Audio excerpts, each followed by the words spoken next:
Jagatsinghpur block अंतर्गत साँपुर panchayat देढ़सुर Deuli grammar Lakshmipriya भोई 42 वर्षीय जड़े महिला निज 15 वर्षर झील सहित अति दयनीय अवस्था भंगा कुड़िया बाप घरे जीवन बिताउछंती।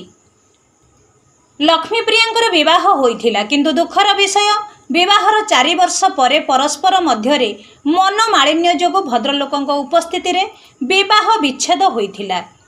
लक्ष्मीप्रिया सबुदिन शाशुघर छाड़ी निज झील सहित बाप घरे रहुछंती। एबे चलिबा पई आर्थिक स्थिति पूरा शोचनीय होई पड़िछि।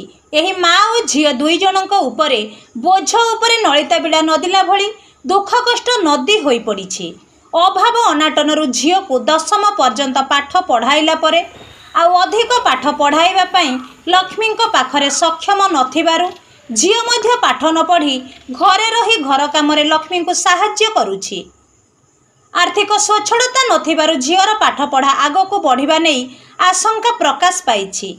एही खबर पाइबा परे जिलार अग्रणी स्वेच्छासेवी अनुष्ठान आशीर्वाद सेवा संगठनर सभापति जगन्नाथ बेहेरा, विजेन्द्र दास, दीप्तिरंजन विश्वाल, जयराम स्वाई, कुनीलता दास, बापी दास, संतोष करण, रश्मिरंजन महांती प्रमुख किछि राशन सामग्री लक्ष्मीप्रिया को प्रदान करने सहित सरकारी स्तर में एही परिवार को प्रशासन पक्षरु साहाय्य सहयोग करने पई संगठन पक्षरु दाबी करा जायछि। जगतसिंहपुर अक्षय कुमार दास का रिपोर्ट, होली टीवी ओडिया।